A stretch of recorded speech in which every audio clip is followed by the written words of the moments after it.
ಎಂತಹವ ಕೃಷ್ಣ? ಆ ಹೆಣ್ಣು ಮಕ್ಕಳಿಗೆ ಕೃಷ್ಣ ಅಂತಂದರೆ ಅವರ ತಲೆಯಲ್ಲಿ ದನ ಕಾಯುವ ಗೊಲ್ಲ ಬಾಲಕ ನೆನಪಿಗೆ ಬರ್ತಾ ಇಲ್ಲ. ಮತ್ತಾರು? ಅಖಿಲಾಂಡ ಕೋಟಿ ಬ್ರಹ್ಮಾಂಡ ನಾಯಕ. ನಿಜವಾಗಿಯೂ ನಾವು ದೇವರಿಗೆ ಏನೆಲ್ಲ ಕರ್ಮಗಳನ್ನು ಕೃಷ್ಣಾರ್ಪಣ ಅಂತ ಅರ್ಪಣೆ ಮಾಡ್ತೇವೆ. ಆದರೆ ಅರ್ಪಣೆ ಮಾಡುವ ಕಾಲಕ್ಕೆ ಯಾರಿಗೆ ಅರ್ಪಣೆ ಮಾಡ್ತೀವಲ್ಲ ಅವನ ಬಗ್ಗೆ ಸರಿಯಾದ ಜ್ಞಾನ ಇರಬೇಕು. ಜ್ಞಾನ ಪುರಸ್ಸರವಾಗಿ ಅವನಿಗೆ ಅರ್ಪಣೆ ಮಾಡಬೇಕು. ನೀವು ಅರ್ಪಣೆ ಮಾಡುವ ವಸ್ತುವಿಗಿಂತಲೂ ಮುಖ್ಯವಾಗಿ ಯಾರಿಗೆ ಅರ್ಪಣೆ ಮಾಡ್ತಾ ಇದ್ದೀರಿ ಅವನ ಬಗ್ಗೆ ನಿಮಗಿರುವ ಆಳವಾದ ಜ್ಞಾನ, ಅವನ ಪಾದಾರವಿಂದದಲ್ಲಿರುವ ಭಕ್ತಿ, ನಿಮ್ಮ ಹತ್ರ ಇರುವ ವಸ್ತುವಿನ ಮೇಲೆ ವೈರಾಗ್ಯ, ಮಮಕಾರದ ತ್ಯಾಗ. ಅರ್ಪಣೆ ಮಾಡಬೇಕಾದ್ರೆ ತ್ಯಾಗ ಬುದ್ಧಿ ಬೇಕು. ಭೋಗ ಬುದ್ಧಿಯವರಿಗೆ ತ್ಯಾಗ ಮಾಡಲಿಕ್ಕೆ ಬರಲ್ಲ. ಇವರೆಲ್ಲ ತಾವು ಮನೆಯಲ್ಲಿ ಸಂಗ್ರಹ ಮಾಡಿದ, ಸಂಪಾದಿಸಿದ, ಮಾಡಿದ ಎಲ್ಲ ಅಡುಗೆಯನ್ನು ಕೃಷ್ಣನಿಗೆ ಅರ್ಪಣೆ ಮಾಡಬೇಕು ಅಂತ ಹೋಗ್ತಾ ಇದ್ದಾರೆ. ಹಾಲು, ಮೊಸರು, ತುಪ್ಪ, ಬೆಣ್ಣೆ, ಒಳ್ಳೆ ರುಚಿಕರವಾದ ಬಗೆ ಬಗೆಯ ಭಕ್ಷ್ಯಗಳು, ಪಾಯಸ, ಸರ್ಪಿ ದದಿ ಪಾಯಸಾದಿ, ಕೃಷ್ಣನಿಗೆ ಇಷ್ಟೆಲ್ಲ ಇಟ್ಕೊಂಡಿದ್ದಾರಂತೆ. ಅರ್ಪಣೆ ಮಾಡಿ ಪ್ರತ್ಯರ್ಪ್ಯ ಆ ಭಗವಂತನಿಗೆ ಚೆನ್ನಾಗಿ ಅರ್ಪಣೆ ಮಾಡಿದ್ದಾರಂತೆ. ಚೆನ್ನಾಗಿ ಅರ್ಪಣೆ ಅಂದರೆ ಏನು? ಚೆನ್ನಾಗಿ ಅರ್ಪಣೆ ಅಂದರೆ ಇಷ್ಟೇ, ಯಾರಿಗೆ ಅರ್ಪಣೆ ಮಾಡ್ತಾ ಇದ್ದೀರಿ ಅವನ ಬಗೆಗಿನ ಅರಿವು, ಅದೇ ಜ್ಞಾನ. ಅವನಲ್ಲಿ ನಿರಂತರವಾದ ಪ್ರೇಮ ಪ್ರವಾಹ, ಭಕ್ತಿ. ನೀವು ಅರ್ಪಣೆ ಮಾಡುವ ವಸ್ತುವಿನ ಮೇಲೆ ವೈರಾಗ್ಯ.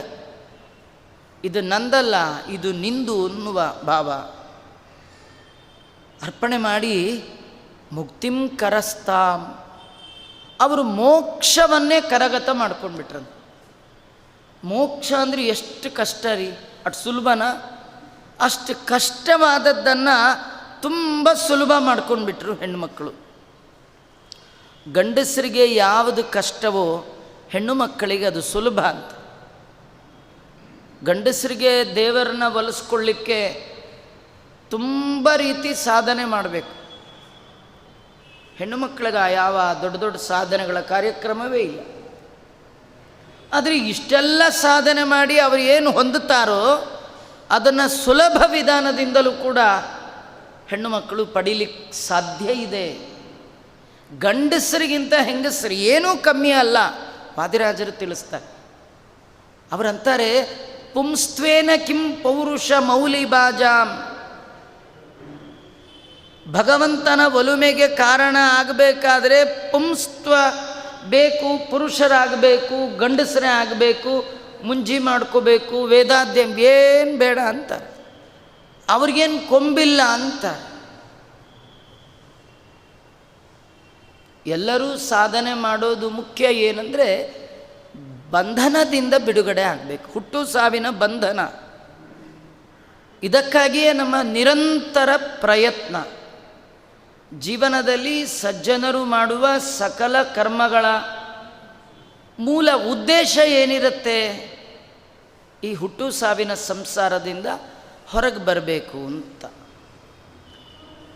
ಅದು ಹೆಂಗಸರು ಕೂಡ ಅನಾಯಾಸವಾಗಿ ಏನು ಮಾಡಿದ್ದಾರೆ? ಕೇವಲ ಅರ್ಪಣಾ ಭಾವ. ತಮ್ಮ ಮನೆಯಲ್ಲಿ ಏನಿತ್ತೋ, ತಮ್ಮ ಹತ್ರ ಏನಿತ್ತೋ ಅದನ್ನೇ ದೇವರಿಗೆ ಅರ್ಪಣೆ ಮಾಡಿ. ಅದಕ್ಕೆ ದಾಸರಂದರು, ಸರ್ವ ಸಮರ್ಪಣೆಯೇ ಸದುಪಾಯ. ಭಗವಂತನ ಒಲುಮೆಗೆ, ಭಗವಂತನ ಅನುಗ್ರಹಕ್ಕೆ ಕಾರಣವಾದದ್ದು ಸರ್ವ ಸಮರ್ಪಣೆ. ಸರ್ವ ಸಮರ್ಪಣೆ ಅಂದರೆ ನಂದು ಅಂತ ನಾವೇನು ಅಂದ್ಕೊಂಡಿದ್ದೀವೋ, ನಂದಲ್ಲ ನಿಂದು ಅಂತ ಅರ್ಪಣೆ ಮಾಡೋದಿದೆಯಲ್ಲ, ನಿಜವಾಗಿ ನಮ್ದೇನಿಲ್ಲ ರೀ. ಏನಾರು ಇದ್ದರೆ ನಮ್ದು ಅನ್ಕೋಬೇಕು. ನಮ್ದಂತೇನೂ ಇಲ್ಲ. ನಮ್ದು ಅಲ್ಲದ್ದನ್ನು ನಮ್ಮದು ಅಂದ್ಕೊಂಡದ್ದೇ ಮರಳಿ ಮರಳಿ ಹುಟ್ಟಿಗೆ ಸಾವಿಗೆ ಕಾರಣ ಆಗ್ತಾಯಿದೆ. ಇದಕ್ಕಿನ್ನೇನು ಮಾಡಬೇಕಾದಿಲ್ಲ, ನಮ್ದನ್ನು ನಮ್ದಲ್ಲ ಅಂತಂದರೆ ಸರಿ. ಇದಕ್ಕಿಂತ ಸುಲಭ ಇನ್ನೇನಿದೆ? ನಂದೇನದು ಸ್ವಾಮಿ, ನಿಂದೇ ಇದೆಲ್ಲ. ಹಾಗೆ ಪ್ರತ್ಯರ್ಪ್ಯ ಮುಕ್ತಿಂ ಕರಸ್ತಾಂ. ಆ ಬ್ರಾಹ್ಮಣ ಪತ್ನಿಯರು ಭಗವಂತನಿಗೆ ಅರ್ಪಣೆ ಮಾಡಿದ್ದಾರೆ.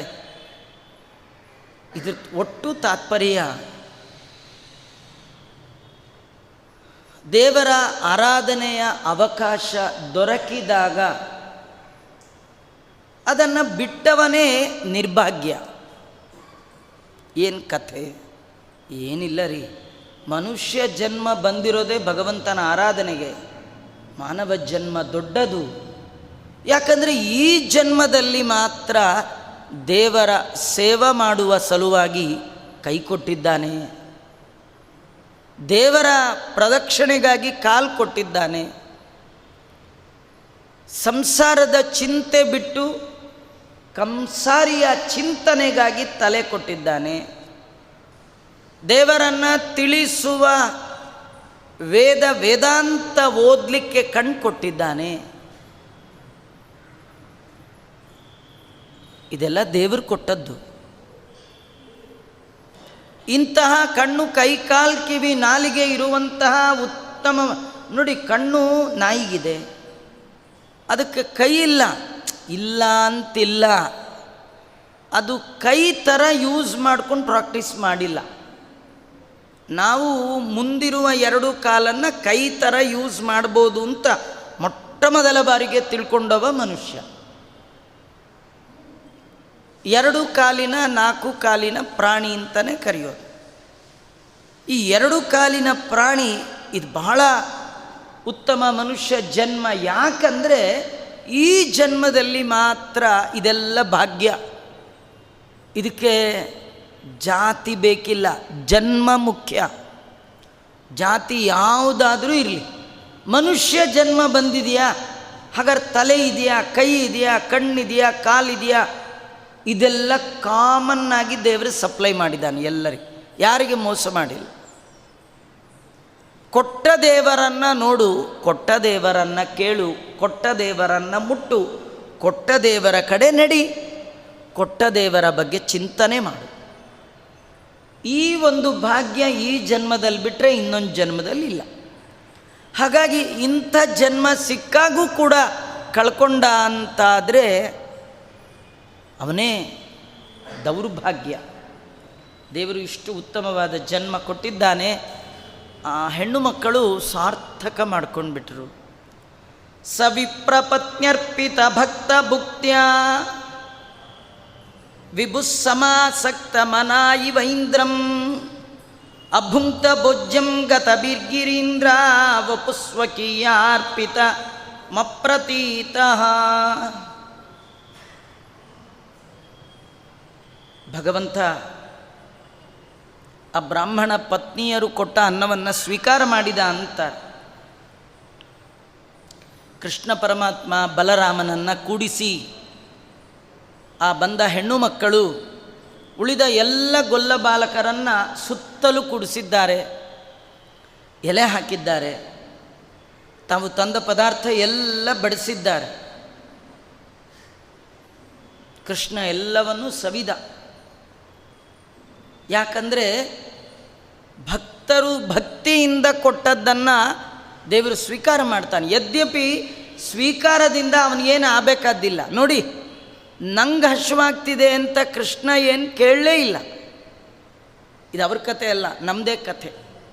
ನಮ್ಮ ದೇವ್ರ ಪೆಟ್ಟಿಗೆ ಒಳಗಿರೋ ಸಾಲಿಗ್ರಾಮ ಯಾವತ್ತೂ ನಿಮಗೆ ಸ್ವಪ್ನದಲ್ಲಿ ಬಂದು ಏನೋ 4 ದಿನ ಆಯ್ತು ಅನ್ನ ನೈವೇದ್ಯ ಮಾಡಲಿಲ್ಲ ಅಂತ ಕೇಳಿದೆಯಾ? ಅಥವಾ ನೀವು ಒಂದಿನ ದೊಡ್ಡ ತಪ್ಪಲೆ ಅನ್ನ ಮಾಡಿಸ್ಬಿಟ್ರಿ, ನೈವೇದ್ಯ ಎಷ್ಟು ಹಾಕ್ಬಿಟ್ಟಿಯಪ್ಪ ಇವತ್ತು ಸಾಕಾಯಿತು ಅಂತ ಹೇಳಿದಾನ? ಅವನು ಎಂದು ತನಗೆ ಕೇಳಲ್ಲ. ಯಾಕೆ ಕೇಳಲ್ಲ ಅಂದರೆ ಅವನಿಗೆ ತಿನ್ನೋದ್ರಿಂದ ಆಗಬೇಕಾದಿಲ್ಲ, ತಿಂದೇ ಇದ್ರೆ ಸಣ್ಣಗಾಗಲ್ಲ, ತಿಂದ್ರೆ ದಪ್ಪಗಾಗಲ್ಲ. ಈ ಉಪಚಯ, ಸಂಹನನಕ್ಕೆ ಉಪಚಯ, ತಿನ್ನೋದ್ರಿಂದ ದೊಡ್ಡದಾಗೋದು, ತಿನ್ನೋದ್ರೆ ಸಣ್ಣಗಾಗೋದು, ಇದೆಲ್ಲ ನಮ್ಮ ಬಾಡಿ. ದೇವ್ರದ್ದು ಆ ಥರ ದೇಹವೇ ಇಲ್ಲ. ದೇವರಿಗಿಂತ ಬೇರೆಯಾದ ದೇವರ ದೇಹ ಅಂತ ಇಲ್ಲ. ದೇವರ ದೇಹ ಕೊರಗೋದು ಇಲ್ಲ, ಸ್ವರ್ಗೋದು ಇಲ್ಲ, ಸಣ್ಣಗಾಗಲ್ಲ, ದಪ್ಪಗೂ ಆಗಲ್ಲ. ಆದ್ದರಿಂದ ಅವನು ಎಂದೆಂದೂ ಕೇಳಲ್ಲ. ಕೆಲವು ಸತಿ ನೋಡಿ, ನಾವು ಯಾರ್ದೋ ಬಹಳ ಬೇಕಾದವರು ಮನೆಗೆ ಹೋದಾಗ ನಮ್ಗೆ ಬೇಡದೇ ಇದ್ದರೂ ಕೂಡ ಅವರ ಜುಲ್ಮೆ, ಅವರು ಕೇಳುವ ಪರಿ ಎಷ್ಟು ದಿನದ ಮೇಲೆ ಬಂದಿದೆ, ನಮ್ಮನೇಲಿ ಒಂದು ತೊಟ್ಟು ನೀವು ಹಾಲು ತಗೊಳ್ಳೇಬೇಕು ಅಂದಾಗ ನಿಮಗೆ ಯದ್ಯಪಿ ಬೇಡದಿದ್ದರೂ ಕೂಡ ಅವರು ಬೇಜಾರು ಮಾಡ್ಕೊಳ್ತಾರೆ ಅಂತ ತಗೊಳ್ತೀರಲ್ಲ, ಭಗವಂತನಿಗೆ ಬೇಡದೇ ಇದ್ದರೂ ತಗೊಳ್ತಾನಂತೆ. ಯಾಕೆ? ಆ ಭಕ್ತರು ಭಕ್ತಿಯಿಂದ ಕೊಡ್ತಾರಲ್ಲ, ಅದನ್ನು ನಾನು ಸ್ವೀಕಾರ ಮಾಡ್ತೇನೆ.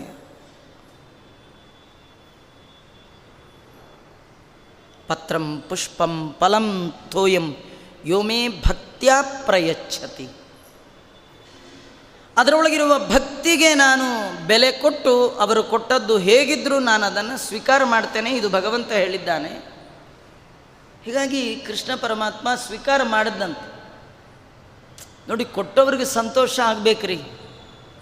ಕೃಷ್ಣನಿಗೆ ಕೊಟ್ಟರೆ ಕೊಟ್ಟವ್ರಿಗೂ ಸಂತೋಷ ಆಗುವ ಹಾಗೆ ಕೃಷ್ಣ ಸ್ವೀಕಾರ ಮಾಡ್ತಾನೆ. ನಮ್ಮ ಜೀವನ, ಆ ದೇವರ ಕಥೆ ಎರಡೂ ಸೇರಿಸ್ಕೊಂಡಾಗ ನಮ್ಗೆ ಚೆನ್ನಾಗಿ ಅರ್ಥ ಆಗುತ್ತೆ. ಬೆಳಗ್ಗೆಯಿಂದ ಮಧ್ಯಾಹ್ನದವರೆಗೂ ಕಷ್ಟಪಟ್ಟು ಅಡುಗೆ ಮಾಡಿದವರು ಊಟಕ್ಕೆ ಕೂತು ಯಜಮಾನರಿಗೆ ಮಕ್ಕಳಿಗೆ ಬಡಿಸಿದಾಗ ಊಟ ಮಾಡ್ತಾ ಮಾಡ್ತಾ ಸಾರು ಹಾಕಿದ್ರೆ ಒಂದನ್ನು, ಹುಳಿ ಹಾಕಿದ್ರೆ ಒಂದನ್ನು, ಏನಿದು ಪಲ್ಯ ಮಾಡಿರೋ ಹುಟ್ಟಿದ್ದು, ಇದೇನು ಆಂಬಡೆನ, ಬೈದು ಒಂದೊಂದಕ್ಕೂ ಬೈತಾ ಇದ್ದರೆ ಬೆಳಗಿಂದ ಮಾಡಿದವ್ರಿಗೆ ಎಷ್ಟು ಬೇಜಾರಾಗುತ್ತಲ್ಲ. ಕೃಷ್ಣ ಒಂದೊಂದನ್ನು ತಿನ್ನುವಾಗ ಕೊಂಡಾಡ್ತಾ ಇದ್ದಾನೆ. ಅಯ್ಯೋ, ಈ ಹಪ್ಪಳ ಮಾಡಿದವ್ರು ಯಾರು ಅಂದಾಗ ಆ ಅಮ್ಮಂಗೆ ಭಾರಿ ಖುಷಿ, ನಮ್ಮ ಮನೆದು ಹಪ್ಪಳ ಅಂತ. ಈ ಉಪ್ಪಿನಕಾಯಿ ಯಾರ್ದು? ಇದು ನಮ್ಮ ಮನೆದು ಅಂತ. ಪ್ರತಿಯೊಂದನ್ನು ಸ್ವೀಕಾರ ಮಾಡುವಾಗ ಸಂತೋಷದಿಂದ ತಗೊಳ್ತಾ ಇದ್ದಾನಂತೆ. ನಾವು ಮಾಡಿದ ಅಡುಗೆಯನ್ನು ಊಟ ಮಾಡೋರು ಹೊಗಳೋದು ಬೇಡ, ಚೆನ್ನಾಗಿದೆ ಅಂಥೇಳಿ ಸ್ವೀಕಾರ ಮಾಡಿಬಿಟ್ರೆ ಮಾಡಿದವ್ರು ಹೊಟ್ಟೆ ತುಂಬ ಹೋಗ್ಬಿಡುತ್ತೆ.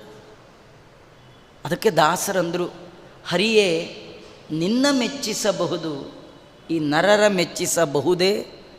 ಆಗತ್ತಾ? ಎಂದಾದರೂ ಸಾಧ್ಯವಾ? ಅದಕ್ಕೆ ನೀವು ಜನ ಮೆಚ್ಚಬೇಕು ಅಂತ ಪ್ರೋಗ್ರಾಮೇ ಹಾಕ್ಕೋಬೇಡಿ, ಜನಾರ್ದನ ಮೆಚ್ಚಬೇಕು ಅಂತ ಕರ್ಮ ಮಾಡಿ. ನೀವು ಬೆಳಗ್ಗೆಯಿಂದ ರಾತ್ರಿವರೆಗೂ ಮಾಡೋದು ಏನೇ ಕರ್ಮ ಇರಲಿ, ಮನೆಯವ್ರನ್ನೆಲ್ಲ ತೃಪ್ತಿಪಡಿಸಬೇಕು ಅಂತ ನೀವು ಮಾಡಲಿಕ್ಕೆ ಹೋದರೆ ಜನ್ಮದಲ್ಲಿ ತೃಪ್ತಿಪಡಿಸ್ಲಿಕ್ಕಾಗಲ್ಲ. ಅದೇ ಕರ್ಮ, ದೇವರೇ ನನ್ನ ಶಕ್ತಿ, ನನ್ನ ಯೋಗ್ಯತಾ ಇಷ್ಟೇ ಅಂತ ಪ್ರಾಮಾಣಿಕವಾಗಿ ಮಾಡಿ ಪರಮಾತ್ಮನಿಗೆ ಅರ್ಪಣೆ ಮಾಡಿ ಇಷ್ಟು ಸಂತೋಷದಿಂದ ಸ್ವೀಕಾರ ಮಾಡ್ತಾನೆ. ಯಾಕಂದರೆ ದೇವರು ಅದರೊಳಗಿರೋ ಪ್ರಾಮಾಣಿಕತೆಯನ್ನು, ಆ ಸತ್ಯತೆಯನ್ನು, ಆ ಭಕ್ತಿಯನ್ನು, ಆ ಪ್ರೇಮ ಪ್ರವಾಹವನ್ನು ಮಾತ್ರ ನೋಡ್ತಾನೆ. ಹಾಗೆ ಭಕ್ತರಾದ ವಿಪ್ರ ಪತ್ನಿಯರು, ಅವರು ಭಗವಂತನ ಭಕ್ತರು. ದತ್ತಾನ್ನದಂತೆ ಭಕ್ತರಾದ ಸ್ವಕೀಯರಿಂದಲೂ ಕೂಡ ದತ್ತವಾದ ಇಂದ್ರದ ಯಜ್ಞಾರ್ಥ ಅನ್ನವನ್ನು ಕೂಡ ಭಗವಂತ ತಾನು ಸ್ವೀಕಾರ ಮಾಡಿದ್ದಾನೆ. ಕೃಷ್ಣ ಹತ್ತಿರ ಬಂದಾಗ ಆ ಹೆಣ್ಣು ಮಕ್ಕಳೆಲ್ಲ ಕೃಷ್ಣನ ನೋಡಿದ್ರು. ಊಟ ಆಯಿತು. ಕೃಷ್ಣ ಊಟ ಆದಮೇಲೆ ಅವರಿಗೆಲ್ಲ ಗುಂಪಿಗೆಲ್ಲ ಹೇಳ್ದ, ನನಗೆ ಹೊಟ್ಟೆ ಹಸಿದಿತ್ತು, ಹೊಟ್ಟೆ ತುಂಬಿತು, ನಮ್ಮ ಕಡೆಯವ್ರದ್ದು ಎಲ್ಲ ಆಯಿತು, ನಿಮ್ಮಿಂದ ಭಾರಿ ಉಪಕಾರ ಆಯಿತು, ನೀವಿನ್ನು ಹೋಗಿ ಬನ್ನಿ ಇಂದ. ಅವು ಹೆಣ್ಣುಮಕ್ಕಳು ಹೇಳಿದ್ರು, ನಾವು ಯಾರೂ ಹೋಗ್ಲಿಕ್ಕೆ ಬಂದೇ ಇಲ್ಲ ಅಂದರು. ನೋಡಿ, ಇದು ಭಾಳ ಮುಖ್ಯ. ನಾವೆಲ್ಲ ತಿಮ್ಮಪ್ಪನ ಹತ್ರ ಹೋಗ್ತೇವೆ, ನಾವು ಯಾರೂ ಕೂಡ ಇರ್ಲಿಕ್ಕೆ ಹೋಗಿದ್ದಲ್ಲ, ನೋಡ್ಲಿಕ್ಕೆ ಹೋಗಿದ್ದು ಅಲ್ವಾ. ಅದಕ್ಕೆ ದೇವರು ಕೂಡ ನಮ್ಮನ್ನು ಇರಿಸ್ಕೊಳ್ಳಲ್ಲ. ಕೆಲವರು ತಿರುಪ್ತಿಗೆ ಹೋಗುವಾಗಲೇ ಎಷ್ಟು ದಿವಸ ಹೋಗ್ತೀರಿ? ಅಯ್ಯೋ, ಹೀಗೆ ಹೋಗ್ತೀನಿ ಹಾಗೆ ಬರ್ತೀನಿ ಅಂತಾರೆ ಅಲ್ವಾ. ಹೋಗುವಾಗಲೇ ಬರುವ ಟಿಕೆಟು ಮಾಡಿಸ್ಕೊಂಡಿರ್ತೀರಲ್ವ. ದೇವರಂತಾನೆ, ನಿಮಗೇ ಪುರುಸೊತ್ತಿಲ್ಲ ಅಂದರೆ ನಿಮ್ಮಂಥವ್ರನ್ನ ಕಾಯೋ ನನಗೆ ನಿಮ್ಮನ್ನು ನೋಡಲಿಕ್ಕೆ 1 ಸೆಕೆಂಡು ಪುರುಸೊತ್ತಿಲ್ಲ, ಮೊದಲು ಜಾಗ ಖಾಲಿ ಮಾಡಿ ಅಂತ. ನಾವು ಯಾರೂ ಕೂಡ ಇಲ್ಲಿಂದ, ನೀವಲ್ಲ ನಾನು ಕೂಡ ಏನಾಚಾರ ತಿರುಪ್ತಿಗೆ ಹೊಟ್ಟಿದ್ದೀರಂತ ಅಲ್ಲೇ ಇರ್ತೀರ, ಅಲ್ಲೇ ಇದ್ಬಿಡೋಣ, ಇಲ್ಲ, ಯಾರೂ ಹಾಗೆ ಹೋಗೋದೇ ಇಲ್ಲ. ದೇವ್ರ ಹತ್ರ ನಾವು ಹೋಗೋದು ನೋಡಿ ಬರೋಕ್ಕೆ ವಿನಃ ಅವನ ಹತ್ರ ಇರೋಕ್ಕಲ್ಲ. ಆದರೆ ಈ ಹೆಣ್ಣು ಮಕ್ಕಳೆಲ್ಲ ಹೋಗೋರು ಹೇಗೆ ಹೋಗಿದ್ರು ಅಂದರೆ, ದೇವರ ಹತ್ರ ಹೋಗ್ತಾ ಇದ್ದೀವಿ, ಮುಗೀತು ನಮ್ಮ ಕಥೆ. ಅವರು ಪುರಾಣದಲ್ಲೆಲ್ಲ ಏನು ಕೇಳಿದ್ರು, ದೇವರ ಹತ್ರ ಹೋದವರು ಯಾರು ಮರಳಿ ಮನೆಗೆ ವಾಪಸ್ ಬರೋಲ್ಲ ಅಲ್ವಾ. ಅವನ ಪುರಕ್ಕೆ ಹೋದ ಜನರು ಒಮ್ಮೆಗನ್ನ ಹಿಂದಿರುಗಾರು, ಯದ್ಗತ್ವಾ ನನಿವರ್ತಂತೆ ತದ್ದಾಮ ಪರಮಮ್ಮಮ. ಭಗವಂತ ಹೇಳಿದ್ದ, ಯಾರು ನನ್ನ ಬಳಿಗೆ ಬರ್ತಾರೆ ಅವರು ಮರಳಿ ಮನೆಗೆ ಹೋಗೋಲ್ಲ ಅಂತ. ಇದೆಲ್ಲ ಪುರಾಣದಲ್ಲಿ ಆಚಾರ್ಯರು ಹೇಳುವಾಗ ರಂಜಕವಾಗಿ ಹೇಳಿದರು. ಆ ಹೆಣ್ಣುಮಕ್ಕಳು ಕೇಳಿಬಿಟ್ಟಿದ್ರು. ಅವರಂದರು, ಈ ಕೃಷ್ಣ ಅನಾಯಾಸ ಬಂದಿದ್ದ, ನಾವು ಅವನ ಹತ್ರ ಹೋದರೆ ಮತ್ತೆ ಬರಬೇಕಾದ್ದೇ ಇಲ್ಲ ಅಂಥೇಳಿ ಯಾರ್ಯಾರು ಸಿಗ್ತಾರೋ ಅವ್ರ ಜೊತೆ ಎಲ್ಲ ಸಣ್ಣ ಪುಟ್ಟ ಜಗಳ ಮಾಡಿಕೊಂಡೇ ಬಂದುಬಿಟ್ಟಿದ್ರು. ಇವರೆಲ್ಲ ಕಟ್ಕೊಳ್ಳೋದು, ಬುತ್ತಿಗಿತ್ತಿ ಕಟ್ಟೋದೆಲ್ಲ ನೋಡಿದ್ರು. ಕೆಲವರು ಒಳ್ಳೆ ಮಧ್ಯಾಹ್ನದ ಟೈಮಲ್ಲಿ ಇವರೆಲ್ಲ ಹೊರಟಿದ್ದಾರಲ್ಲ ಅಂತ ಜೋರು ಮಾಡಿ ನಿಲ್ಲಿಸಿದ್ರು. ಎಲ್ಲಿ ಹೋಗ್ತಾ ಇದ್ದೀರಿ? ನೈವೇದ್ಯ ಟೈಮು, ನೈವೇದ್ಯ ಇಡಬೇಕು, ಎಲೆ ಹಾಕಬೇಕು, ಬಡಿಸ್ಬೇಕು, ಮುಂದಿನ ಪ್ರೋಗ್ರಾಮ್ ಎಲ್ಲ ನಿಮ್ಮದೇ. ಬೆಳಗ್ಗೆಯಿಂದ ನಮ್ಮದು ಪುಣ್ಯಾಹ ನಾಂದಿ ನವಗ್ರಹ ಹೋಮ ಹವನ ಮಂತ್ರ ವೇದ ಪಾರಾಯಣ ಎಲ್ಲ ಎಷ್ಟೊತ್ತು ತನಕ? ಎಲೆ ಹಾಕೋ ತನಕ. ಎಲೆ ಹಾಕಿದ ಮೇಲೆಲ್ಲ ನಿಮ್ಮದೇ ಪ್ರೋಗ್ರಾಮ್. ಈ ಟೈಮ್ಗೆ ಹೊರಡ್ತಾ ಇದ್ದೀರಲ್ಲ ಅಂಥೇಳಿ ಗಂಡ, ಅತ್ತೆ, ಮಾವ, ಮಕ್ಕಳು ಯಾರು ಹೇಳಿದ್ರು ಕೇಳದೆ, ನಿಮ್ಮ ದಿನ ಇದ್ದದ್ದೇ ಗೋಳು, ಇವತ್ತು ಸ್ಪೆಷಲ್. ಮೋಕ್ಷ ಕೊಡುವ ಮುಕುಂದನೇ ಮನೆ ಮುಂದೆ ಬಂದಿದ್ದಾನೆ. ಈ ಅವಕಾಶ ಬಿಟ್ಟರೆ ಮತ್ತಿಂಥ ಅವಕಾಶ ಸಿಗೋಲ್ಲ ಹೇಳಿ ಅವರು ಯಾರ ಮಾತಿಗೂ ಬೆಲೆಯನ್ನು ಕೊಡದೆ ಅವ್ರನ್ನೆಲ್ಲ ಪಕ್ಕಕ್ಕೆ ಸರಿಸಿ, ಅವರಿಗೆ ಇವ್ರ ಮಾತು ಯಾವುದು ನೆನಪಿಗೆ ಬರಲಿಲ್ಲ. ಇಷ್ಟು ಹೇಳ್ತಿದ್ರು ನೆನಪಾಗಲಿಲ್ಲ. ಅವರಿಗೆ ದೇವರ ಮಾತು ನೆನಪಿತ್ತಂತೆ. ಅನನ್ಯಾಶ್ಚಿಂತಯಂತೋ ಮಾಂ ಯೇ ಜನಾ ಪರ್ಯುಪಾಸತೆ.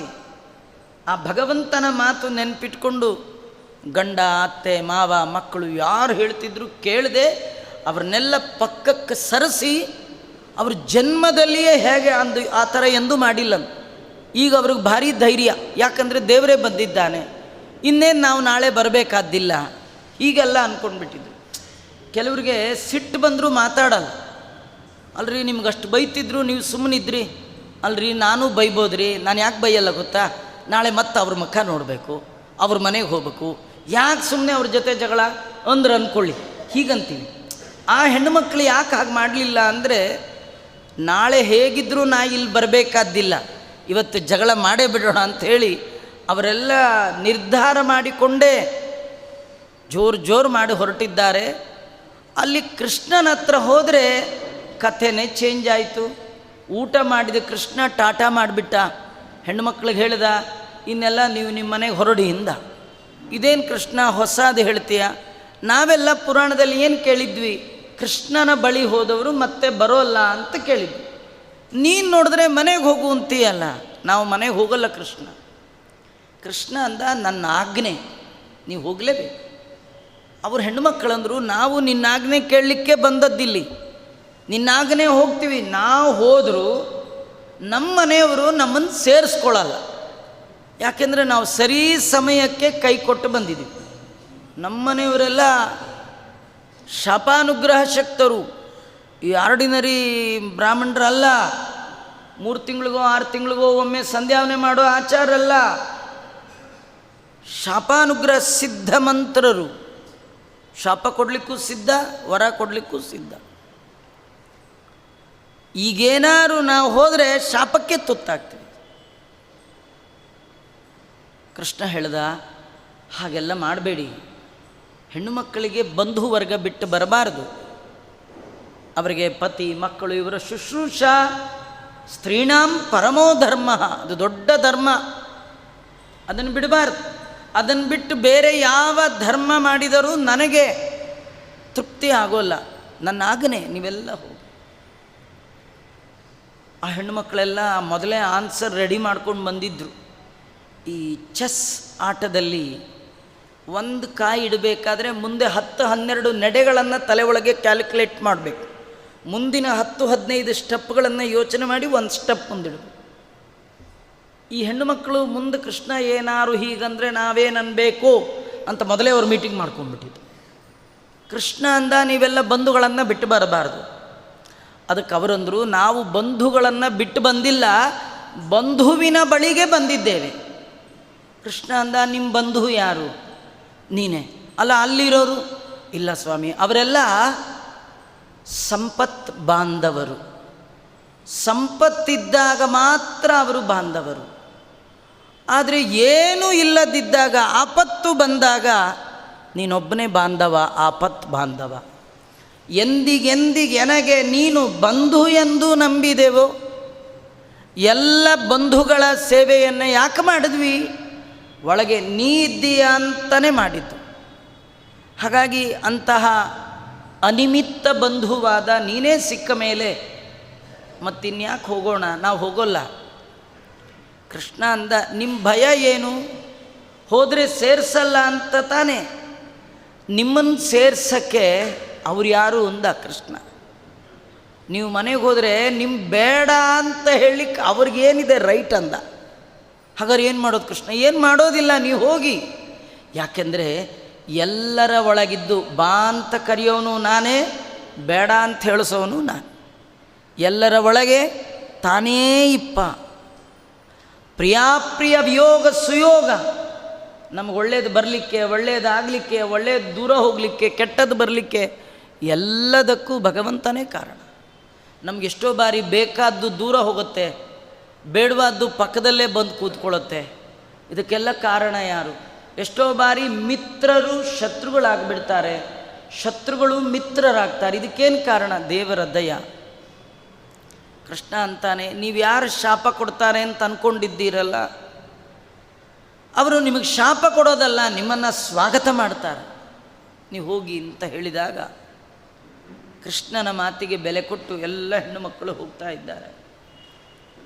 ಕೃಷ್ಣನ್ ನೋಡಿದ ತುಂಬು ಸಂತೋಷ ಅವರಿಗೆ.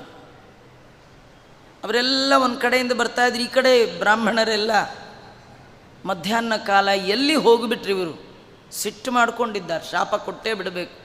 ಎಲ್ಲ ಕೈಯಲ್ಲಿ ನೀರು ಹಾಕ್ಕೊಂಡು ಸಂಕಲ್ಪ ಮಾಡಿ, ಇನ್ನೇನು ಮನೆಯವರು ಬಂದರೆ ಮುಖದ ಮೇಲೆ ಹಾಕೋದು ಅಷ್ಟೇ ಬಾಕಿ. ಈ ದ್ವಾದಶಿ ದಿನ ಕೈಯಲ್ಲಿ ಆಪೋಷಣ ಹಾಕ್ಕೊಂಡು ಸೂರ್ಯೋದಯಕ್ಕೆ ಕಾಯ್ತಾರೆ. ಹಾಗೆ ಕಾಯ್ತಾ ಇದ್ದಾರೆ, ಬರಲಿ ಇವತ್ತು ಮನೆ. ಅಲ್ಲ, ಏನೂ ತಾಕತ್ತಿಲ್ಲದೆ ಇರೋರೇ ನಾವೇ ಅಂತಿರ್ತೀವಿ, ಬರಲಿ ಇವತ್ತು ನಮ್ಮ ಮನೆಯವ್ರು ಗ್ರಾಚಾರ ಬಿಡಿಸ್ಬಿಡ್ತೀನಿ ಅಂತ. ಏನು ನಮ್ಮ ಗ್ರಾಚಾರ ಬಿಡಿಸ್ದಿದ್ರೆ ಸಾಕಲ್ಲ, ಅಲ್ಲಿ ಎಂಥ ಅವ್ಯವಸ್ಥೆ. ಆ ಬ್ರಾಹ್ಮಣರೆಲ್ಲ ಕೈಗೆ ನೀರು ಹಾಕ್ಕೊಂಡಿದ್ರೆ, ಆ ಹೆಣ್ಣು ಮಕ್ಕಳೆಲ್ಲ ಬರ್ತಿದ್ರೆ ಅವ್ರ ಮುಖ ನೋಡ್ತಾ ನೋಡ್ತಾ ಈ ಬ್ರಾಹ್ಮಣರಿಗೆಲ್ಲ ಅನ್ನಿಸ್ತಂತೆ, ಇದು ನಮ್ಮದು ಹಳೇ ಹೆಂಡತಿ, ಆದರೆ ಮುಖದಲ್ಲಿ ಮಾತ್ರ ಹೊಸ ಕಳೆ. ಹಳೆ ಹೆಂಡತಿ ಮುಖದಲ್ಲಿ ಹೊಸ ಕಳೆ ಎಲ್ಲಿಂದ ಬಂತು? ಮುಖೇ ಬ್ರಹ್ಮವರ್ಚಸ್ಸಿ ತರಹ. ಪರಬ್ರಹ್ಮನಾದ ಕೃಷ್ಣನನ್ನು ನೋಡಿದ ಮುಖದ ಕಾಂತಿ ಅದು. ದೇವರನ್ನು ಕಂಡವರ ಮುಖವೇ ಬೇರೆ ಥರ. ನಾವು ಕಂಡವ್ರ ಮುಖ ನೋಡಿರ್ತೀವಿ, ದೇವರು ಕಂಡವ್ರ ಮುಖ ನೋಡಿಲ್ಲ. ಯಾರ್ಯಾರ್ದೋ ಬೆಳಗ್ಗೆಯಿಂದ ಯಾರ್ಯಾರ್ದೋ ಮುಖ ನೋಡಿ ನಮ್ಮ ಮುಖ ಕೆಟ್ಟದಾಗ್ಬಿಟ್ಟಿರುತ್ತೆ. ದೇವರ ಮುಖ ನೋಡಿದವರ ಮುಖ ನೋಡಿ ಅದು ಬಾಡೋದೇ ಇಲ್ಲ. ನಾವೆಲ್ಲ ರಾಯರು ನೋಡಲಿಲ್ಲ, ಆದರೆ ರಾಯರ ಬೃಂದಾವನದ ಮುಂದೆ ಕೂತ್ರೆ, ರಘುತ್ತಮ ಸ್ವಾಮಿಗಳ ಬೃಂದಾವನದ ಮುಂದೆ ಕೂತ್ರೆ ಏನೋ ಒಂದು ನೆಮ್ಮದಿ. ಅದು ಎಲ್ಲಿಂದ ಬರುತ್ತದು? ಯಾವ ವೈಬ್ರೇಷನ್ ಅಂದರೆ ದೇವರನ್ನು ನೋಡಿದವರ ಮುಖದ ಕಾಂತಿ ಅದು. ಹೀಗಾಗಿ ಈ ಋಷಿಗಳಿಗೆಲ್ಲ ಆಶ್ಚರ್ಯ. ನಮ್ಮ ಮನೆಯವ್ರ ಮುಖದಲ್ಲಿ ಇಂಥ ಒಳ್ಳೆ ಕಳೆ ಇದೆ. ಆಗ ಅವ್ರಿಗೆ ಯೋಚನೆ ಬಂತಂತೆ, ಎಂಥ ತಪ್ಪು ಮಾಡಿಬಿಟ್ವಿ, ಎಷ್ಟು ಓದಿಕೊಂಡ್ವಿ, ಎಷ್ಟು ಸಂಸ್ಕಾರ ಆಯಿತು ನಮಗೆ, ಎಷ್ಟು ಹೋಮ ಹವನ ಮಾಡಿದ್ವಿ, ಏನೆಲ್ಲ ಮಾಡಿ ಏನು ಪ್ರಯೋಜನ? ಕೃಷ್ಣನೇ ಬಂದು ಕೊಡಿ ಅಂತ ಕೇಳಿದಾಗ ಕೊಡುವ ಯೋಗ್ಯತೆ ಇಲ್ಲದೆ ಹೋಯ್ತಲ್ಲ. ನಮ್ಮ ಕರ್ಮವನ್ನು ಭಗವಂತ ಅಗ್ನಿ ಮೂಲಕ ತಗೊಳ್ತಾನೆ. ಅಗ್ನಿಯಲ್ಲಿ ಹಾಕಿ ಇಂದ್ರಾಯ ಸ್ವಾಹ, ಅಗ್ನಿಯಲ್ಲಿ ಇಂದ್ರ ಬಂದು ಇಂದ್ರನ ಒಳಗಿರುವ ಪ್ರಾಣದೇವರು ತಗೊಂಡು ಪ್ರಾಣದೇವರು ಕೃಷ್ಣಂಗೆ ಕೊಡಬೇಕು. ಈ ಹೆಣ್ಮಕ್ಳದ್ದು ಇಲ್ಲೇ ಇಲ್ಲ, ಇಂದ್ರ ಪಂದ್ರ ಪ್ರಾಣ ಯಾರಿಲ್ಲ, ಕೃಷ್ಣನ ಹಿಡಿದ ಕೃಷ್ಣನ ಕೈಲಿ ಹಾಕು. ಎಂಥ ಪುಣ್ಯ ಇವ್ರದ್ದು. ಇದುವರೆಗೆ ನಮ್ಮ ಹೆಂಡತಿ ಅಂತ ಇವರು ಫೇಮಸ್ ಆಗಿದ್ದರು, ಇನ್ಮೇಲೆ ಅವ್ರ ಗಂಡ ಅಂತ ನಾವು ಫೇಮಸ್ ಆಗೋದು ಅಂತ. ಏನು ಇವ್ರ ಗಂಡ? ದೇವರನ್ನು ನೋಡಿದ್ರಲ್ಲ, ಆಕೆ ಯಜಮಾನ್ರಿ ಇವರು. ಹೀಗೆ ಒಂದು ಪ್ರಸಿದ್ಧಿಯನ್ನು ನಾವು ಪಡೆಯೋಣ ಅಂಥೇಳಿ ಮುಕ್ತ ಕಂಠದಿಂದ ಆ ಗಂಡಸರೆಲ್ಲ ಅವ್ರನ್ನ ಸ್ವಾಗತ ಮಾಡಿದ್ರು ಅಂತ ಕಥೆ. ಈ ಕಥೆಯನ್ನು ಹೇಳುವಾಗ ವಾದಿರಾಜ ಶ್ರೀಮಚ್ಚರಣರು ಇನ್ನೊಂದು ಕಥೆ ಹೇಳ್ತಾರೆ. ಬರೀ ಹೆಣ್ಮಕ್ಳ ಕೈಲಿ ಅನ್ನ ಮಾತ್ರ ತಿಂದಿದ್ದಲ್ಲ ದೇವರು, ಗಂಡಸರ ಕಡೆಯಿಂದಲೂ ಇಸ್ಕೊಂಡು ಅನ್ನ ತಿನ್ನಂತ. ಯಾಕಂದರೆ ಬರೀ ಹೆಣ್ಮಕ್ಳ ಕಥೆ ಹೇಳಿದ್ರೆ ಗಂಡಸ್ರಿಗೆ ಬೇಜಾರು, ಹೆಂಗಸ್ರಿಗೆ ಬೇಜಾರು. ವಾದಿರಾಜರು ಎರಡೂ ಕಥೆಯನ್ನು ಜೋಡಣೆ ಮಾಡಿ ಹೇಳ್ಬಿಡ್ತಾರೆ. ಅವ್ರದ್ದಾದ್ಮೇಲೆ ನಿಮ್ಮದು 1 by 1 ಅಂತಾರಲ್ಲ, ಹಾಗೆ ಈ ಗಂಡಸರ ಕಥೆ. ಅದೇನು ಈ ಗಂಡಸರ ಕಥೆ? ಅದೇನೆಂದರೆ, ಒಂದು ಸತಿ ನಂದಗೋಪ ಭಾರಿ ತರಾತುರಿಲಿ ಓಡಾಡ್ತಿದ್ದ. ಭಾರಿ ಮನೆಯೆಲ್ಲ ಅಲಂಕಾರ ಮಾಡಿದ್ದ, ಬೀದಿಯೆಲ್ಲ ಅಲಂಕಾರ ಮಾಡಿದ್ದ, ಬೇಕಾದಷ್ಟು ಪದಾರ್ಥಗಳನ್ನು ತರಿಸ್ದ, ಭಕ್ಷ್ಯಭೋಜ್ಯಗಳನ್ನು ಮಾಡಿಸ್ದ. ಅವನು ಓಡಾಟ ನೋಡಿ ಕೃಷ್ಣನಿಗೆ ಆಶ್ಚರ್ಯ. ಕೃಷ್ಣ ಅಪ್ಪನ ಕೈ ಹಿಡಿದು ಕೇಳ್ದ, ಅಪ್ಪ ಏನು ಈ ಬ್ಯುಸಿ ಓಡಾಡ್ತಾ ಇದೆಯಾ ಇಷ್ಟು? ಏನು ಫಂಕ್ಷನ್ ಮನೇಲಿ, ಏನು ಕಾರ್ಯಕ್ರಮ? ಸಜ್ಜನರಾದವರು ಸುಳ್ಳು ಹೇಳಲ್ಲ. ಸಾಮಾನ್ಯವಾಗಿ ದೊಡ್ಡವರು ಮಕ್ಕಳೇನಾದ್ರು ಪ್ರಶ್ನೆ ಕೇಳಿದ್ರೆ ಅವ್ರಿಗೆ ಅರ್ಥ ಆಗಲ್ಲ ಅಂತ ಏನೇನೋ ಹೇಳಿಬಿಡ್ತಾರೆ ಅಲ್ವಾ? ಹಂಗೆ ಸುಳ್ಳು ಹೇಳಬಾರ್ದು. ಏನಿದೆಯೋ ಅದನ್ನು ಹೇಳಬೇಕು. ಮಕ್ಕಳಿಗೆ ಈಗ ಅರ್ಥ ಆಗದಿದ್ದರೂ ಅರ್ಥ ಆಗುವ ಕಾಲಕ್ಕೆ ನಮ್ಮಪ್ಪ ಹೀಗೆ ಹೇಳ್ತಿದ್ರು ಅನ್ನೋದು ಅವ ನೆನಪು ಮಾಡ್ಕೊಳ್ತಾರೆ. ನೀವು ಇನ್ಫಾರ್ಮೇಷನ್ನೇ ಕೊಡದೇ ಇದ್ದರೆ, ತಪ್ಪು ತಿಳಿಸ್ಬಿಟ್ಟಿದ್ರೆ ಅವರ ತಪ್ಪೇ ತಿಳ್ಕೊಂಡು ಹೋಗ್ಬಿಡ್ತಾರೆ. ಅದು ಕೃಷ್ಣ ಹೇಳ್ದ, ಸಜ್ಜನರು ಸತ್ಯವನ್ನೇ ಹೇಳ್ತಾರೆ, ಮಕ್ಕಳಲ್ಲಿ ತಂದೆ ಆದವರು ಏನೂ ಮುಚ್ಚಿಡೋಲ್ಲ, ಆದ್ದರಿಂದ ಏನಿದು ಉತ್ಸವ ಹೇಳು. ಆಗ ನಂದಗೋಪ ಕೃಷ್ಣನಿಗೆ ಹೇಳ್ತಾನೆ, ನಮ್ಮಲ್ಲಿ ಒಂದು ಸಂಪ್ರದಾಯ, ಪ್ರತಿ ವರ್ಷ ಒಳ್ಳೆ ಮಳೆ ಬಂದು ಬೆಳೆಯಾಗಿ ಸುಗ್ಗಿ ಆ ಕಟಾವು ಮಾಡಿ ಧಾನ್ಯ ದೇವರು ಕೊಟ್ಟದ್ದಲ್ವಾ, ದೇವರಿಗೊಂದು ಪಾಲು ಕೊಡಬೇಕು, ಕ್ರಮ ಇದು. ಹಾಗಾಗಿ ನಾವು ಸುಗ್ಗಿಯ ಕಾಲದಲ್ಲಿ ಹುಗ್ಗಿ ಮಾಡಿ ಇಂದ್ರನಿಗೆ ಪೂಜೆ ಮಾಡುವಂಥದ್ದು. ಹಾಗಾಗಿ ಪ್ರತಿ ವರ್ಷದ ಹಬ್ಬ ಇಂದ್ರ ಪೂಜಾ ಅಂಥೇಳಿ ಅಂದಿದ್ದಾನೆ ಭಗವಂತ. ಅಂದ, ಎಲ್ಲಿ ಇಂದ್ರ? ಕಾಣದ ಇಂದ್ರನಿಗೆ ಪೂಜೆ ಬೇಡ ಅಂದ. ನೀವು ಯಾರಾದರೂ ಇಂದ್ರನ ಪೂಜೆ ಅಂತ ಮಾಡ್ತಾ ಇದ್ದೀರಿ, ನೋಡಿದ್ದೀರಾ? ನೋಡದೇ ಇರೋ ದೇವರಿಗೆ, ಕಾಣದೇ ಇರೋ ದೇವರಿಗೆ ಮಾಡಬಾರ್ದು. ಆ ಸಂದರ್ಭದಲ್ಲಿ ಕೃಷ್ಣ ಪರಮಾತ್ಮ ಭಗವದ್ಗೀತೆಯಲ್ಲಿ ಹೇಳಿದ ಮಾತನ್ನೇ ವಿಸ್ತಾರವಾಗಿ ಒಂದು ಮಾತು ತಿಳಿಸ್ತಾನೆ. ಕೃಷ್ಣ ಪರಮಾತ್ಮ ಭಗವದ್ಗೀತೆಯ ಸಾರ, ಸ್ವಧರ್ಮೇ ನಿಧನಂ ಶ್ರೇಯ. ನನ್ನ ಅನುಗ್ರಹ ಆಗಬೇಕಾದ್ರೆ ಅವರವರ ಜೀವನ, ಅವರವರ ಜಾತಿ, ಮತ, ಕುಲ, ವರ್ಣ, ಆಶ್ರಮಕ್ಕೆ ವಿಹಿತವಾದ ಕರ್ಮವನ್ನೇ ಪ್ರಾಮಾಣಿಕವಾಗಿ ಮಾಡಿ ಭಗವಂತನ ಆರಾಧನೆ ಅಂತ ಹೇಳಿ ದೇವರಿಗೆ ಅರ್ಪಣೆ ಮಾಡೋದೇ ನನ್ನ ಪೂಜೆ. ಹಾಗಾಗಿ ಯಾರ್ಯಾರು ಏನೇನು ಮಾಡಬೇಕು ಅಂತ ನಾನೇ ಹೇಳಿದ್ದೇನೆ. ಬ್ರಾಹ್ಮಣರಿಗೆ ಒಂದು ಕೆಲಸ, ಕ್ಷತ್ರಿಯರಿಗೆ ಒಂದು, ವೈಶ್ಯರಿಗೆ ಒಂದು. ಅಪ್ಪ, ನಾವು ವೈಶ್ಯ ಜಾತಿಗೆ ಸೇರಿದವರು. ನಾವು ಹಾಗೆ ಆರಾಧನೆ, ಪೂಜೆ ಅದೆಲ್ಲ ನಮ್ಮ ಪೂಜೆನೇ ಬೇರೆ. ನಾವು ಯಾವನ್ನ ಆಧಾರವಾಗಿಟ್ಕೊಂಡು ಜೀವನ ನಡೆಸ್ತಾ ಇದ್ದೀವಿ? ಗೋವುಗಳೇ ನಮ್ಮ ಜೀವನ. ನಾವು ನಮಗೆ ಆಧಾರವಾದ ಗೋವಿನ ಪೂಜೆ ಮಾಡೋಣ.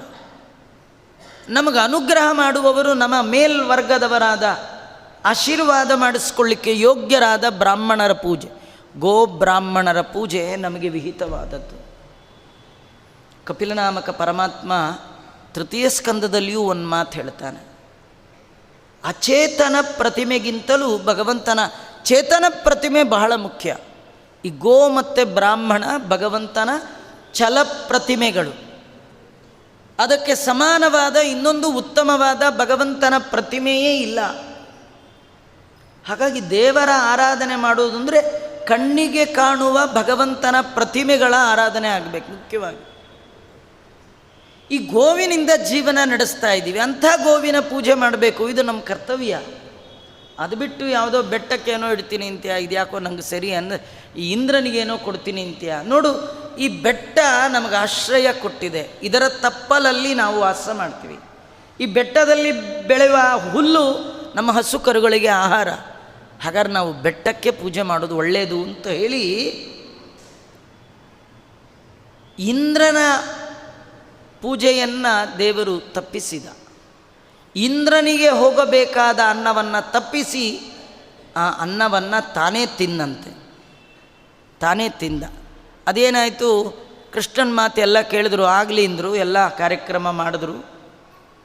ಆ ಬೆಟ್ಟಕ್ಕೆ ಬಲಿ ಹಾಕಿದ್ರು, ದೊಡ್ಡ ಅನ್ನದು ಮಾಡಿ ಅದರ ಬಲಿ ಹಾಕಿದ್ರೆ ಕೃಷ್ಣ ಅಂದ, ದೇವರಿಗಿಟ್ಟಾಗ ನೈವೇದ್ಯ ಟೈಮಲ್ಲಿ ನೋಡಬಾರ್ದು, ನಾವೆಲ್ಲ ಪ್ರದಕ್ಷಿಣೆ ಮಾಡೋಣ ಅಂತ ಒಂದು ರೂಪದಿಂದ ಮುಂದೆ ನಿಂತು ಎಲ್ಲರನ್ನೂ ಕರ್ಕೊಂಡು ಬೆಟ್ಟ ಪ್ರದಕ್ಷಿಣೆಗೆ ಹೊರಟ.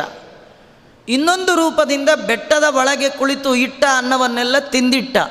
ಆ ಕಡೆಯಿಂದ ಬಂದು ಹೇಳ್ದ, ಪ್ರತಿ ಸತಿ ನೈವೇದ್ಯಕ್ಕೆ ಇಡ್ತಿದ್ರಿ, ದೇವರು ತಿಂತಿದ್ನ ನೋಡಿ, ಈ ಸತಿ ದೇವರು ತಿಂದುಬಿಟ್ಟ ಅಂತ ಅವರಿಗೆಲ್ಲ ನಂಬಿಕೆ ಬರಲಿಕ್ಕೆ ಏನು ಬೇಕೋ ಆ ಕಾರ್ಯಕ್ರಮವನ್ನು ಮಾಡಿ ಭಕ್ತರಾದ ತನ್ನ ಜನ ಕೊಟ್ಟ ಅನ್ನವನ್ನು ಕೂಡ ವಿಪ್ರ ಪತ್ನಿಯರು ಕೊಟ್ಟ ಅನ್ನದಂತೆ ಈ ಗಂಡಸರು ಅವರೆಲ್ಲ ಇಂದ್ರನಿಗೆ ಕೊಡಬೇಕು ಅಂತಿತ್ತು. ಅನ್ನವನ್ನು ತಾನೇ ಸ್ವೀಕಾರ ಮಾಡಿದಾನೆ. ಕೃಷ್ಣನಿಗೆ ಇಂದ್ರನ ಭಯವೇ ಇಲ್ಲ.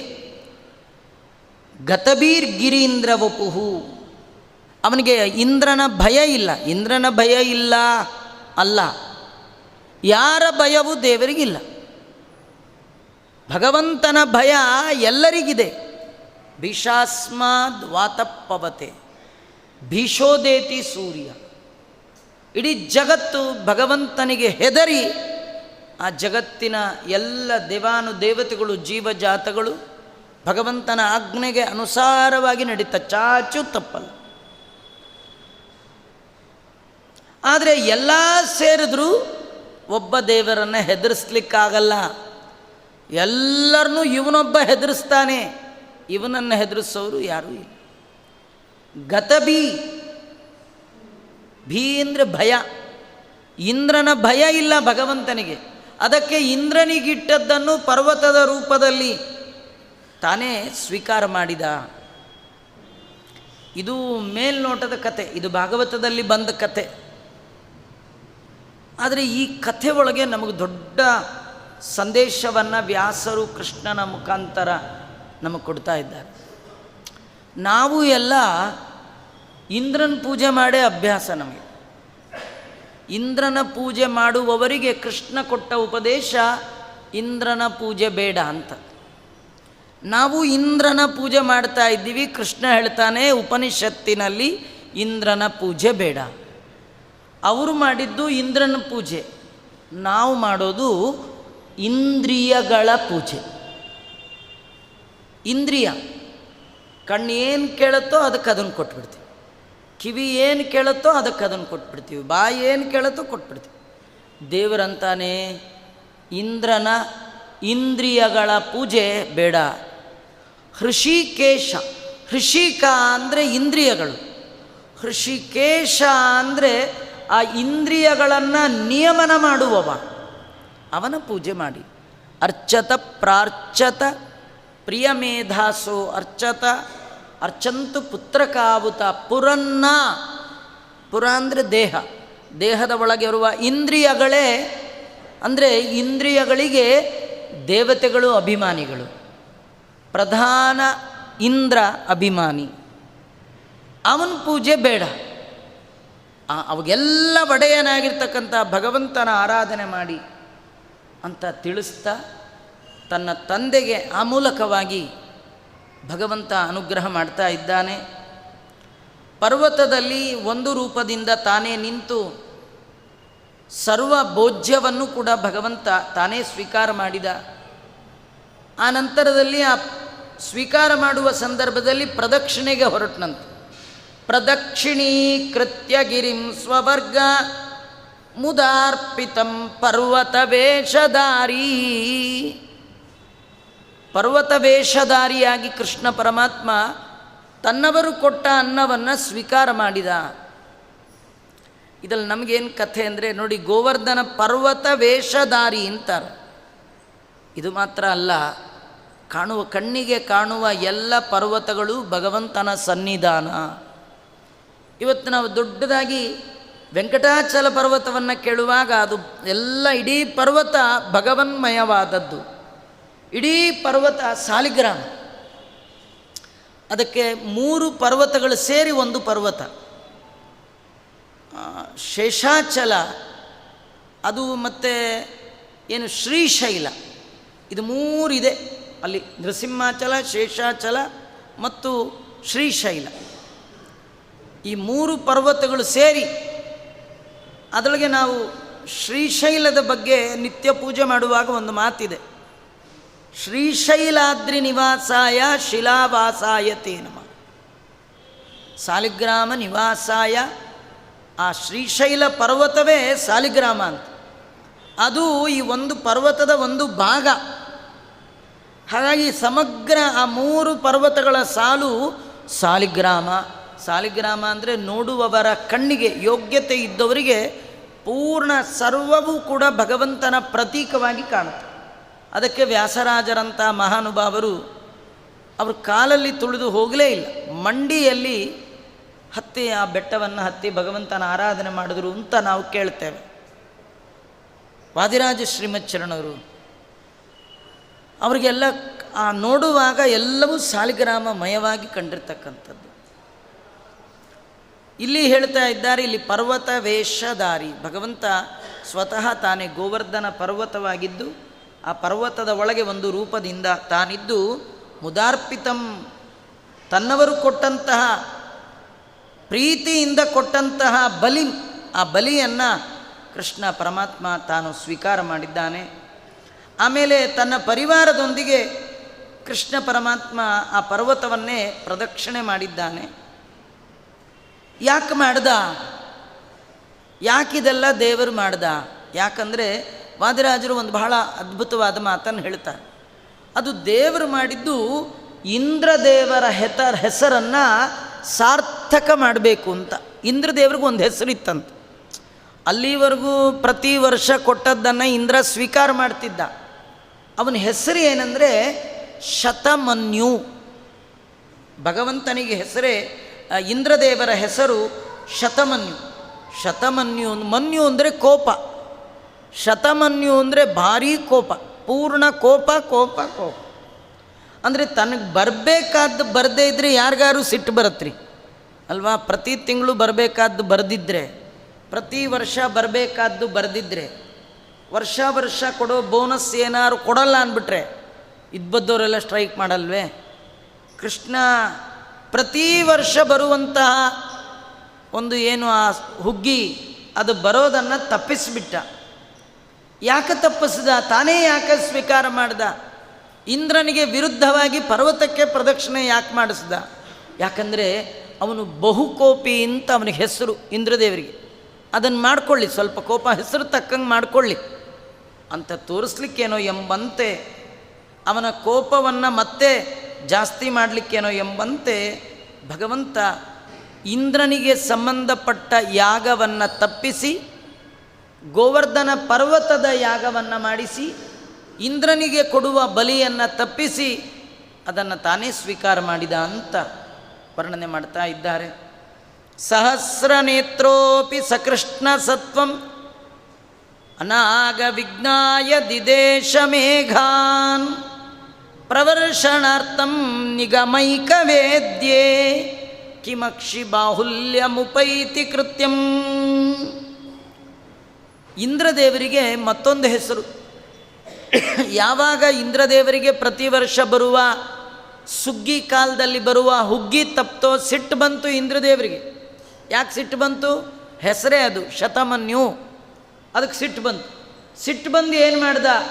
ಸಂವರ್ತಕ ಅಂತ ಪ್ರಳಯ ಕಾಲದಲ್ಲಿ ಬರಬೇಕಾದ ಮೋಡ, ಮೇಘ, ಅದು ಮಳೆ, ಅದು ಆನೆ ಸೊಂಡ್ಲು ಗಾತ್ರ ಬೀಳತ್ತಂತೆ ನೀರು. ಒಂದೊಂದು ನೀರು ಭೂಮಿಗೆ ಬರುವಾಗಲೇ ಈ ಸೈಜ್ ದಪ್ಪ ಬೀಳತ್ತಂತೆ. ಇದು ಎಷ್ಟು ಬರಬೇಡ, ಎಷ್ಟು ಕೊಚ್ಕೊಂಡು ಹೋಗಬೇಡ, ಏನು ಕತೆ ಅದು ಮಳೆ. ಈಗ ನಾವು ನೋಡಿರೋದು ಏನು ಅಲ್ಲೇ ಇಲ್ಲ. ಇದುವರೆಗೂ ಏನು ಮಳೆ ಬಂತು, ಎಷ್ಟೋ ಊರುಗಳೆಲ್ಲ ಮುಳುಗೋಯ್ತು. ಇವು ಯಾವ ಅಲ್ಲೇ ಪ್ರಳಯ ಕಾಲಕ್ಕೂ ಇವು ಕಂಪೇರ್ ಮಾಡಲಿಕ್ಕೆ ಬರೋದೇ ಇಲ್ಲ. ಆ ಮೋಡಗಳು ಈಗ ಬರೋದೇ ಇಲ್ಲ. ಸಂವರ್ತಕ ಅಂತ ಪ್ರಳಯ ಕಾಲದ ಮೋಡ.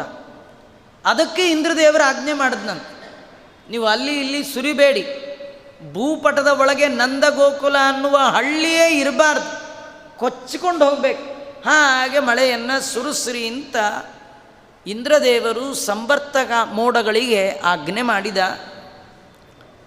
ಅವೆಲ್ಲ ಮಳೆ ಬಂತು. ಇದೆಲ್ಲ ಕಥೆ ಗೊತ್ತು. ಈ ಸಂದರ್ಭದಲ್ಲಿ ವಾದಿರಾಜರ ಉತ್ಪ್ರೇಕ್ಷೆ, ಇಂದ್ರದೇವರಿಗೆ ಸಹಸ್ರ ನೇತ್ರ, ಅವನಿಗೆ ಮೈಯೆಲ್ಲ ಕಣ್ಣು, 1000 ಕಣ್ಣವನಿಗೆ ಸಹಸ್ರ ನೇತ್ರ ಅಂತ. ಆದರೆ ಎಷ್ಟು ಕಣ್ಣಿದ್ರೆ ಏನು ಪ್ರಯೋಜನ? ಕಿಮಕ್ಷಿ ಬಾಹುಲ್ಯಂ ಉಪೈತಿ ಕೃತ್ಯಂ. ಎಷ್ಟು ಕಣ್ಣಿದ್ರೇನು ಪ್ರಯೋಜನ? ಅಲ್ಲ, ಯಾಕೆ ಇಷ್ಟು ಕಣ್ಣಿತ್ತು, ಎರಡು ಕಣ್ಣಲ್ಲಾದರೂ ವೇದ ಓದಿದರೆ ವೇದ ಪ್ರತಿಪಾದ್ಯ ಗೋವಿಂದ ಅವನೇ ಕೃಷ್ಣ ಅನ್ನೋದು ಗೊತ್ತಾಗ್ತಿತ್ತು. ಕಣ್ಣಿದ್ರೇನು ಪ್ರಯೋಜನ? ದೇವರನ್ನು ಕಾಣುವ ಕಣ್ಣಿಲ್ಲದಿದ್ದ ಮೇಲೆ ಎರಡು ಕಣ್ಣಲ್ಲ, 1000 ಕಣ್ಣೇ ವೇಸ್ಟ್ ಅಂದಮೇಲೆ ನಮ್ದಿರೋದೇ 2 ಕಣ್ಣು. ಅದೊಂದು ಟಿ ವಿಗೊಂದು ಮೊಬೈಲ್ಗೊಂದು ಫಿಕ್ಸ್ ಮಾಡ್ಕೊಂಡ್ಬಿಟ್ಟಿದ್ರೆ ದೇವರಿಗೆ ಯಾವುದ್ರಿ? ಇಲ್ಲೇ ಇಲ್ಲ. ಕಣ್ಣು ಎಲ್ಲಿಗೆ ಫಿಕ್ಸ್ ಮಾಡಬೇಕು?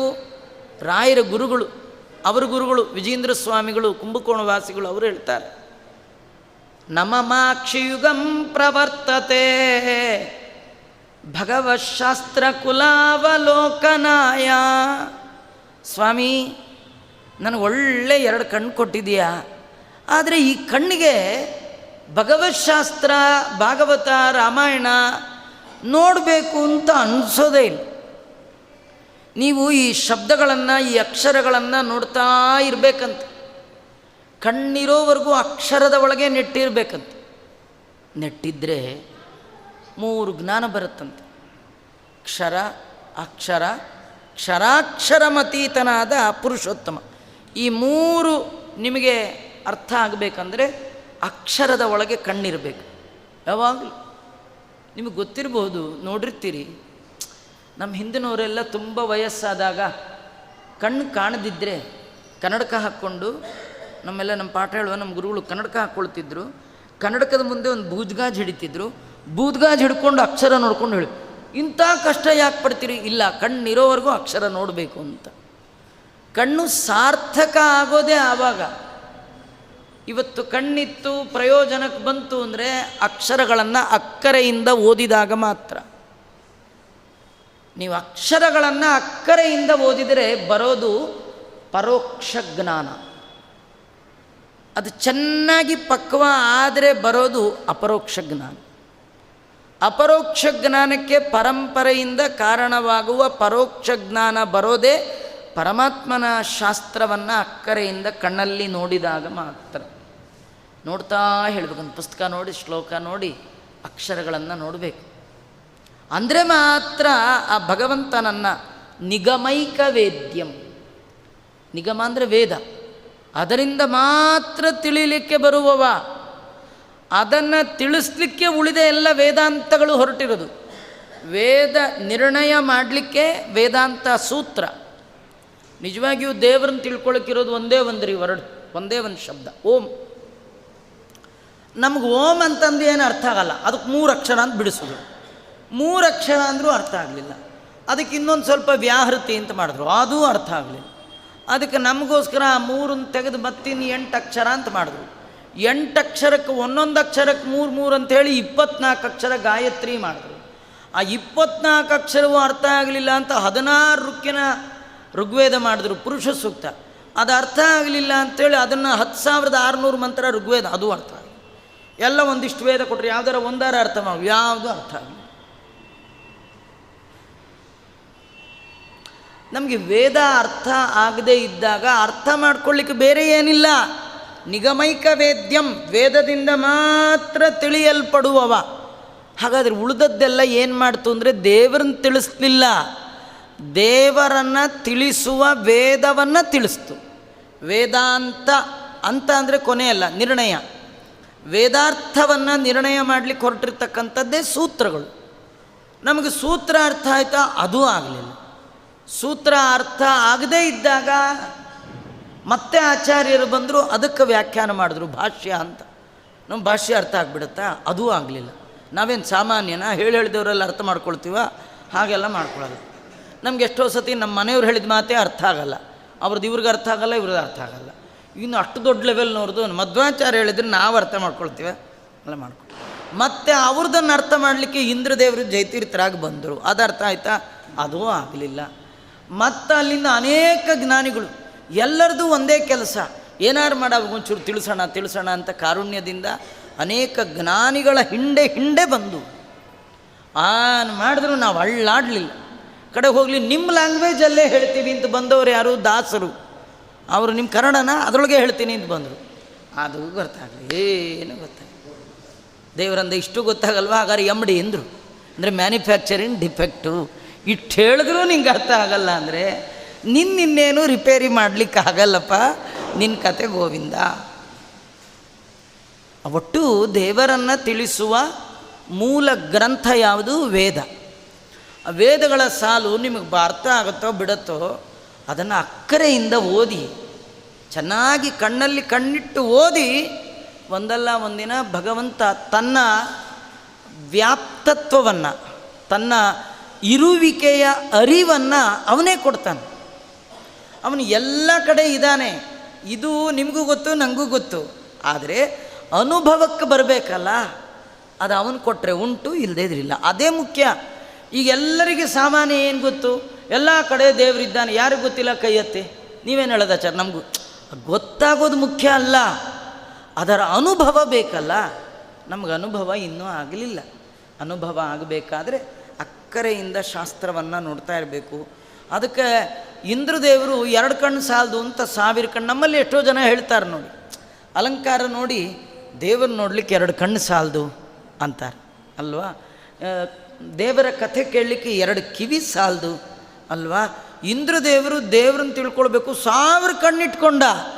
ಏನು ಪ್ರಯೋಜನ? ಕೃಷ್ಣನ್ನ ದೇವರು ಅಂತ ತಿಳಿದೇ ಇದ್ಮೇಲೆ ಎಷ್ಟು ಕಣ್ಣಿದ್ದೇನು ಪ್ರಯೋಜನ? ಅಂದರೆ ದೇವರನ್ನು ತಿಳಿಯದ ಕಿವಿ, ಕೇಳದ ಕಿವಿ, ನೋಡದ ಕಣ್ಣು ಅಲ್ವಾ? ದೇವರನ್ನು ನೋಡಿದ್ರೆ ಅದು ಕಣ್ಣು, ಇಲ್ಲದೇ ಇದ್ದರೆ ದೇಹದಲ್ಲಿರುವ ಹುಣ್ಣು. ದೇವರ ಕಥೆ ಕೇಳಿದ್ರೆ ಕಿವಿ, ಇಲ್ಲದೇ ಇದ್ರೆ ಅದೊಂದು ಬರೀ ಹೋಲ್ ಅಲ್ವಾ? ದೇವರ ಪ್ರದಕ್ಷಿಣೆ ಮಾಡಿದ್ರೆ ಕಾಲು ಕಾಲು, ಇಲ್ಲದೇ ಇದ್ದರೆ ಗೋಪುರದೊಳಗಿನ ಗೊಂಬೆಯ ಕಾಲು ಅಂತ. ಗೋಪುರದೊಳಗೆ ಎಷ್ಟೊಂದು ಗೊಂಬೆ, ಅದಕ್ಕೆ ಎಷ್ಟು ಕಾಲಿರುತ್ತೆ, ಎಷ್ಟು ಚೆನ್ನಾಗಿ, ಏನು ಪ್ರಯೋಜನ? ನಿಮ್ಮ ಕಾಲಿಗೂ ಆ ಕಾಲಿಗೂ ಏನು ವ್ಯತ್ಯಾಸ ಇಲ್ಲ. ಹಾಗಾದ್ರೆ ದೇವರು ಕೊಟ್ಟ ಇಂದ್ರಿಯ ಸಾರ್ಥಕ ಆಗಬೇಕಾದ್ರೆ ಭಗವಂತನ ತಿಳ್ಕೊಳ್ಬೇಕು. ಇಂದ್ರದೇವರಿಗೆ 1000 ಕಣ್ಣಿದ್ರೇನು, ಒಬ್ಬ ದೇವರನ್ನು ತಿಳ್ಕೊಳ್ಳೋ ಯೋಗ್ಯತೆ ಬರಲಿಲ್ಲ. ಹಾಗಾದ್ರೆ ಕಣ್ಣಿದ್ರೆ ಸಾಲದು, ದೇವರನ್ನು ನೋಡಿದಾಗ, ಕೇಳಿದಾಗ, ತಿಳಿದಾಗ ಮಾತ್ರ ದೇವರು ಕೊಟ್ಟ ಇಂದ್ರಿಯ ಸಾರ್ಥಕ ಆಗತ್ತೆ ಅಂತ ತಿಳಿಸ್ತಾ ಇದ್ದಾರೆ. ಆಗ ಇಂದ್ರದೇವರು ಮಳೆಯನ್ನು ಸುರಿಸ್ದ. ಎಂಥ ಮಳೆ ಬಂತು! ಇಂಥ ಮಳೆ ಬಂದಾಗ ದೇವರೇನು ಮಾಡ್ದ? ತನ್ನ ಭಕ್ತರ ರಕ್ಷಣೆ ಹೇಗೆ ಮಾಡ್ದ? ಈ ಕಥೆ ಒಳಗೆ ನಮಗೇನು ಸಂದೇಶ ಮತ್ತೆ ನಾಳೆ ನೋಡೋಣ ಅಂತ ಹೇಳ್ತಾ ಶ್ರೀಕೃಷ್ಣ ಅರ್ಪಣಮಸ್ತು.